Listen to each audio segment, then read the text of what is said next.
যাবে?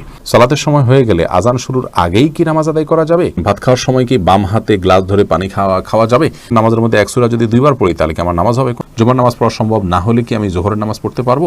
সব সময় কি মাথায় কাপড় দিতে হবে? নামাজরত অবস্থায় সিজদা যাওয়ার আগ মুহূর্তে সিজদার স্থানে ধুলা বালি ফু দিয়ে পরিষ্কার করা যাবে কি না? ওযু করার সময় আজান উত্তর দেওয়া যায় কি? বিবাহের সময় ছেলেরা কি হাতে মেহেদি আঙ্গুলে স্বর্ণ দিতে পারবে? গর্ভাবস্থায় সহবাস করা সম্পর্কে ইসলামে কোনো বিধিনিষেধ আছে কি না? কোনো ঘরে প্রাণীর ছবি থাকলে নামাজ হয় না, বিকল্প ব্যবস্থা না থাকলে কি করব? বাচ্চা হওয়ার আগেই তার নাম ঠিক করে রাখা যাবে কিনা? আমি মানত করেছিলাম সুস্থ হলে 500 টাকা দান করব, কিন্তু মনে নেই এতিমকে না মাদ্রাসা, এখন কি করব? কাফনের কাপড় নাকি দরদাম করে কেনা যায় না, কতটা শরীয়তসম্মত?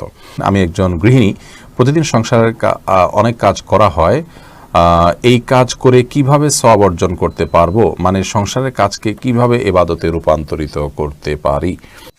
বিলম্ব না করে চলুন আমরা আপনাদের প্রশ্ন উত্তর দেওয়ার পালায়। শরীফুল ইসলাম, আপনি আমাদের ইউটিউব চ্যানেলে প্রশ্ন করেছেন কাফনের কাপড় নাকি দরদাম করে কেনা যায় না, কতটা শরীয়তসম্মত? এই মাসালা হয়তো কোনো কাপড়ের ব্যবসায়ী তার সুবিধার জন্য আবিষ্কার করছে কিনা, আল্লাহ আলাম। কারণ হলো এই ধরনের মাসআলা থাকলে তো কাফনের কাপড়ের বিক্রেতা যারা তারা লাল হয়ে যাবে, যে কোনো দাম চাইবে, আপনি দরদাম করতে পারবেন না। মূলত এরকম কোনো কথা কোনো দেশে বলা হয়নি। অন্য 10টি জিনিসের মতো কাফনের কাপড়ও আপনি দরদাম করে কিনতে পারবেন, কোনো অসুবিধা নেই। এস এম রেজওয়ানুল খান, আপনি লিখেছেন উভয় পক্ষের বাবা মা বেঁচে না থাকলে বিবাহের নিয়ম তরিকা কি হবে? অভিভাবক হিসাবে বড় ভাই আছেন, বড় ভাই না থাকলে চাচা আছেন, পরবর্তী যে স্টেপের অভিভাবক আছেন সে সমস্ত অভিভাবকদের মাধ্যমে বিবাহের অ্যারেঞ্জ করবেন।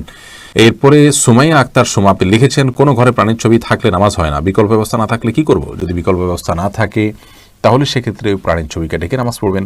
আর নামাজ হয় না বিষয়টা সেরকম না, ওই জায়গায় নামাজ পড়লে মাকরুহ হবে। বিশেষ করে যদি আপনার সলাতে সিজদার জায়গায় থাকে, সামনে থাকে, তাহলে সেক্ষেত্রে সেটা তো দৃশ্যত তাকে সিজদা করছেন এরকম আপনার মনেও আসতে পারে, বা দেখলে সেরকম দেখা যেতে পারে। এই জন্য একটু সরিয়ে নেবেন বা উপর করে রাখবেন। এভাবে বিভিন্নভাবে আপনি চেষ্টা করবেন। তাতেও যদি কোনো এরকমও যদি কোনো উপায় না থাকে তাহলে আপনি ওখানে সালাত আদায় করে নামাজ হবে না, বিষয়টা সেরকম না, মাকরুহ হবে, অপছন্দনীয় হবে। এরপর এমডি মাহমুদ হাসান, আপনি লিখেছেন নামাজরত অবস্থায় সিজদা যাওয়ার আগ মুহূর্তে সিজদার স্থানে ধুলা বালি ফু দিয়ে পরিষ্কার করা যাবে কি না? একান্ত প্রয়োজন না হলে এটি করবেন না, এবং এটি করতে গিয়ে অনেক সময় আমলে কাসির হয়ে যায়। অর্থাৎ আপনি এত বেশি ফু দিচ্ছেন, অনেককে দেখা যায় যে সিজদা যেতে গিয়ে এত বেশি ফুটা দিচ্ছেন আশেপাশে, তিনি আমলে কাসির করে ফেলছেন। অর্থাৎ তাকে একজন দর্শক দেখে নামাজে আসেন নাকি এমনিতে তিনি জায়গা পরিষ্কার করছেন, এটা নিয়ে সন্দেহের মধ্যে পড়ে যায়। এত বেশি যদি তার নামাজের অবস্থা থেকে, হাইয়াত থেকে তিনি সরে যান, তাহলে সেক্ষেত্রে তার নামাজ কিন্তু বিশুদ্ধ হবে না এবং নামাজ নষ্ট হয়ে যাবে। আর যদি এত বেশি তিনি নড়াচড়া না করেন, বরং খুব আলতোভাবে ফু দিয়ে জায়গা পরিবর্তন করেন, পরিষ্কার করেন, তাহলে সেটা জায়েজ হবে। যদি এত ধুলাবালি হয় যে নিঃশ্বাসের সাথে তার নাকে ঢুকবে, তিনি ক্ষতিগ্রস্ত হবেন, অসুস্থ হবেন, এরকম আশঙ্কা থাকে, তাহলে এটি করা যেতে পারে। হাত দিয়ে একটু সরা দিলেন বা আপনি নাক দিয়ে ফু দিলেন, এটি জায়েজ আছে। কিন্তু একান্ত যদি জরুরি না হয়, তাহলে শুধুমাত্র সূচিবায়ের কারণে বা অতি শৌখিনতার কারণে এমনটি করা সালাতের যে সৌন্দর্য সেটাকে নষ্ট করে দেয়। আয়েশা সিদ্দিকা রিনি আইডি থেকে লিখেছেন, আমি মানত করেছিলাম সুস্থ হলে 500 টাকা দান করব, কিন্তু মনে নেই এতিমকে না মাদ্রাসা, এখন কি করব? আপনি যে কোনো দানের খাতে আপনি দান করলে আদায় হয়ে যাবে ইনশাআল্লাহ বিদিনিল্লাহ। সিরাজুল ইসলাম আইডি থেকে আপনি লিখেছেন বাচ্চা হওয়ার আগেই তার নাম ঠিক করে রাখা যাবে কিনা? যাবে, কোনো অসুবিধা নেই। বাচ্চা হওয়ার আগে থেকে ছেলে হোক মেয়ে হোক, ছেলে হওয়ার সমাবেশী হিসেবে ছেলের নাম, অথবা ছেলে মেয়ে দুইটা রেখে দিলেন, আগে থেকে ঠিক করে রাখলেন, কোনো অসুবিধা নেই। হাইবা খাতুন, আপনি ইউটিউব থেকে লিখেছেন, আমি একজন গৃহিণী, প্রতিদিন সংসারের অনেক কাজ করা হয়, এই কাজ করে কিভাবে সওয়াব অর্জন করতে পারবো? মানে সংসারের কাজকে কিভাবে ইবাদতে রূপান্তরিত করতে পারি? দেখুন, একজন গৃহিণী তার সাংসারিক কাজকে ইবাদতে রূপান্তর করবার জন্য তার প্রথম কাজ হলো প্রত্যেকের হক যথাযথভাবে আদায় করা, সন্তানকে সঠিকভাবে লালন পালন করা, আল্লাহর সঙ্গে পরিচিত করানো, আল্লাহর নির্দেশে পরিচালনা করা, তাদেরকে সালাতে শিক্ষা দেওয়া, ইসলামী ভাবধারা শিক্ষা দেওয়া, স্বামীকে তার হকগুলো আদায় করা। নবী সাল্লাল্লাহু আলাইহি ওয়াসাল্লাম বলেছেন, ওই মহিলা সবচেয়ে ভালো, শ্রেষ্ঠ, উত্তম, যাকে দেখে তার স্বামী সন্তুষ্ট থাকেন, দেখলে তার ভালো লাগে। এভাবে তিনি চলাফেরা করেন।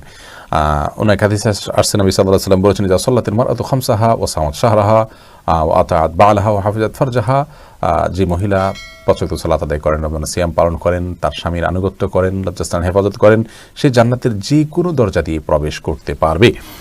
তো এই কাজগুলো করার পাশাপাশি আপনি আপনার যখন গৃহস্থলী কাজ করবেন, তখন আপনি আল্লাহর জিকির করলেন, সব কাজ বিসমিল্লাহ বলে করলেন, এবং নিজের আমলগুলো সব ঠিকঠাক রাখলেন। অহেতুক অনর্থক কাজ, মোবাইল ইত্যাদি, টেলিভিশন ইত্যাদিতে অহেতুক প্রোগ্রাম ইত্যাদি দেখা বা হারাম জিনিস দেখা থেকে আপনি নিজেকে বিরত রাখলেন, যথাসময় পর্দার মধ্যে থাকলেন, নিজের পবিত্রতা নিজে রক্ষা করার চেষ্টা করেন, ইনশাআল্লাহ বিদিনিল্লাহ এর মাধ্যমে আপনি গৃহিণী হয়েও আল্লাহ তাআলার প্রিয় পাত্র হতে পারেন এবং আপনার গৃহস্থলী কাজগুলোকে এভাবে আপনি পরিণত করতে পারবেন। মোহাম্মদ নাহিদুল ইসলাম আপনি লিখেছেন, অজু করার সময় আজান উত্তর দেওয়া যায় কি? অজু করার ফাঁকে ফাঁকে আপনি যদি পানির অপচয় করা ছাড়া আজানের জবাব দিতে পারেন তো অবশ্যই দিতে পারেন। তবে মোহাম্মদ হাসান আপনি লিখেছেন, গর্ভাবস্থায় সহবাস করা সম্পর্কে ইসলামে কোনো বিধিনিষেধ আছে কি না? না, গর্ভাবস্থায় সহবাস করার পরে ইসলামের কোনো বিধিনিষেধ নাই। তবে আপনি এই অবস্থায় সহবাস করলে যদি বা গর্ভস্থ সন্তানের ক্ষতি হয় বা স্ত্রীর কষ্ট হয় বা ক্ষতি হয়, তাহলে সেক্ষেত্রে সেটি করা উচিত হবে না। শিশির ভেজা ঘাস এই আইডি থেকে আপনি লিখেছেন, সবসময় কি মাথায় কাপড় দিতে হবে? না, সবসময় মাথায় কাপড় দিতে হবে বোন, এমনটি মোটেও আবশ্যক নয়। আপনি পরপুরুষের সামনে গেলে বা সে আপনাকে দেখে ফেলতে পারে এরকম হলে সেক্ষেত্রে মাথায় কাপড় নয়, শুধুমাত্র আপনি আপনার সৌন্দর্য ঢাকবেন, মাথার কাপড়কে আরও টেনে দিয়ে আপনার সৌন্দর্য এবং রূপ লাবণ্য এগুলোকে ঢেকে তার সামনে যাবেন।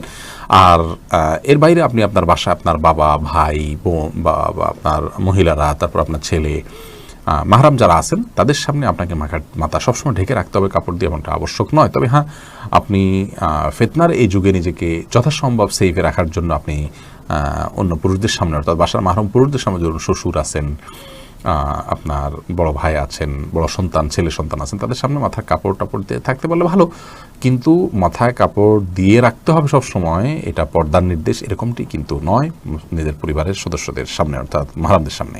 জয়নাল মুন্সি আপনি লিখেছেন, বিবাহের সময় ছেলেরা কি হাতে মেহেদি, আঙ্গুলে স্বর্ণ দিতে পারবে? মেহেদি এটা নারীদের ভূষণ, নারীরা দিবে, বিশেষ করে হাতে পায়ে, চুলে বা দাড়িতে ছেলেরা দিতে পারে। নবী আলাইহিস সালাম এক নারীর হাত দিয়ে কিছু দিচ্ছিলেন, তো তার হাতে মেহেদি ছিল না। নবী আলাইহিস সালাম বলেছেন যে এটা কি পুরুষের না মহিলার হাত? বলা হলো মহিলার হাত। তখন তিনি বললেন যে মহিলার হাত কেমন, যে মেহেদি নেই? তার মানে মহিলারা মেহেদি পড়তেন তখন, তাদের আদা ছিল এটি, কিন্তু পুরুষ সেটি করবে না, অর্থাৎ নারীর সাথে পুরুষ সাদৃশ্য গ্রহণ করা নিষেধ। আর তাছাড়া সাজগোজ এটি মূলত নারীদের জন্য, সাজগোজ বলতে এই জাতীয় অতিরিক্ত যে সাজগোজ আছে সেটি, আর পুরুষও পরিপাটি হয়ে থাকবেন সেটি তো অবশ্যই ভালো। শাহাদাত হোসেন আপনি লিখেছেন, জুমার নামাজ পড়া সম্ভব না হলে কি আমি জোহরের নামাজ পড়তে পারবো? জুমার নামাজ পড়া সম্ভব না হলে, মিস হয়ে গেলে তো অবশ্যই জোহর নামাজ পড়বেন। মোহাম্মদ হাসান আলী কিন্তু কেন মিস হলো? অবহেলার কারণে মিস হলো, সেটি গুনাহের কথা, সামনে থেকে সাবধান হতে হবে। মোহাম্মদ রহমান আপনি লিখেছেন, ভাত খাওয়ার সময় কি বাম হাতে গ্লাস ধরে পানি খাওয়া যাবে? যাবে, বিশেষ করে বাম হাতে পানি নিয়ে ডান হাতে ঠেক দিয়ে অনেকে খান, অর্থাৎ দুই হাত দিয়েই খেলেন আর কি, এটা জায়েজ আছে, কিন্তু উত্তম হলো আপনি সরাসরি ডান হাত দিয়ে পান করা। কারণ নবী করিম সাল্লাল্লাহু আলাইহি ওয়াসাল্লাম এক কৃতদাসকে বাম হাতে খেতে দেখে বলেছেন, কুল বিয়ামিনিক, তুমি তোমার ডান হাতে খাও, অকুল বিমায়ালিক, এবং তোমার সামনে থেকে খাও। তো বাম হাতে পান করা এটা সুন্নাহর খেলাফ একটি কাজ, এটি করা উচিত নয়।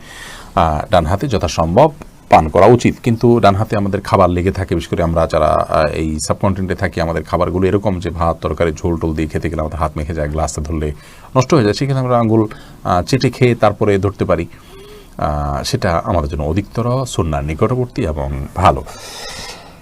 কিন্তু যদি কেউ বাম হাতে খেয়ে ডান হাত দিয়ে ঠেক দেন, তাহলে সেটাকেও আপনি আপনার ভুল বলবেন বা গুনাহ হয়েছে এরকম বলার কোনো সুযোগ নেই, সেটাও করা যেতে পারে। অনেক ওলামা ইকরাম সেই পরামর্শ দিয়ে থাকেন। মাহদি হাসান আপনি লিখেছেন, নামাজের মধ্যে এক সূরা যদি দুইবার পড়ি তাহলে কি আমার নামাজ হবে? কোনো অসুবিধা, নামাজ হয়ে যাবে। এক সূরা যে একাধিকবার পড়তে হবে, এক সূরা যে একবার বেশি পড়া যাবে না, এমন কোনো বাধ্যবাধকতা নেই। আমরা সূরা তারাবির সালাতে যে পড়ি, এক রাকাতে তো অনেক সূরাও পড়ি, তাই না?